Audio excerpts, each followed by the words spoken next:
Good Monday morning. I want to welcome back Patty, who's recording this for me. She survived the big tsunami over in Hawaii. Her and Julie Smith from Precision were over there, not together, but they both came back in one piece, so that's a very good thing.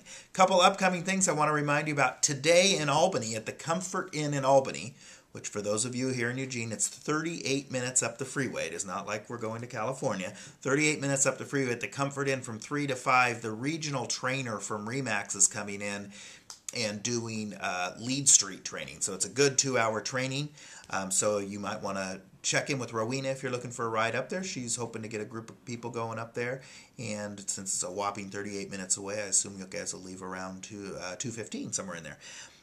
March 30th, Rick DeLuca is coming to Springfield, and most of you know Rick DeLuca. Rick DeLuca's done some work with Brian Buffini's organization. I know, in fact, he's up at the Albany-Corvallis area for the Association of Realtors the day before or the day after. The program Rick's doing for us is going to kind of cover a 90-day plan for success, and also we've asked him to spend some time talking about how to buy another agent's business, or for an agent looking to get out of the business, how to sell their business upon retirement. So a couple unique things. Rick's a national speaker. We're paying the cost to have him come down to, we're actually having it at the Wildish Theater, and so that's going to be from 9 to noon on Tuesday, March 30th.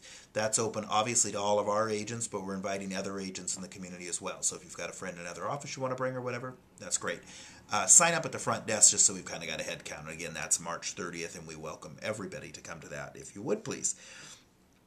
For today's business topic, I wanted to, the brokers were meeting, just a great idea that came up from one of our agents just prior to closing, right when the transaction's closing, before the office has actually gone in and closed it out in MLS, go in and put in the private remarks what the concessions are. That way, when an appraiser pulls up that closed sale, they have that information, which might alleviate a call from you and also help get those call to you rather, and help get those properties appraised faster. So again, you can't put it in there until the transaction's closed, but the day it's closing, go ahead and put that in there, and then because once the office closes out the file, you can't get back in there to change that. So great idea, and that came from one of our agents. I appreciate that. I think we stole that idea from Angelique Orman, if I'm not mistaken.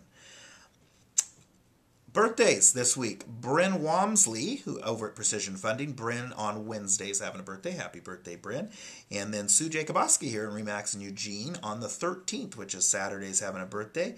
And Lorena Tier, the general manager at Principal Property Management, is getting a year older on the 14th, which is Sunday. So happy birthday to all you guys. Or all you gals, I guess. And over, as far as anniversaries go, we've got one this week. Rosalie Peck, who's in our Albany office, is celebrating a couple years with us now at RE/MAX. So, talking point of the week here, and again, I try to give a talking point each week so that as you're calling your spheres, you're talking to people out there, you have a reason to make calls and that type of thing. And I think the talking point this week should be that spring is definitely here now, especially the weather we had Saturday. It was wonderful. Spring is definitely here, so for folks that are looking at putting their house on the market, it's now the time to get you out there, get a market analysis, that type of thing. A great business tip is you're going to come across a lot of people that want CMAs, want to know what their house is worth, and okay, they're going to do the fix-up, they're going to wait for the flowers to bloom, blah, blah, blah. Encourage them to list the house today, get a non-multiple form signed, and we won't put it in multiple for 30 days or 45 until the repairs are done or the grass is cut or whatever it is. But that way you have that property under contract. There's absolutely nothing wrong with listing it today, having them sign a non-MLS form, and keeping it out of multiple, not even putting up a sign or starting any marketing until they're ready to have that happen. So a little bit of a trick there. I'm always joking with Wendy when the weather gets nice like it was Saturday that it's car buying weather when I used to buy cars. But now that I have my Buick, I'm settled in for life now. But it's car buying weather. I ran into Catherine Sampson here in our Eugene office. She was telling me on Saturday, the weather was really nice on Friday also.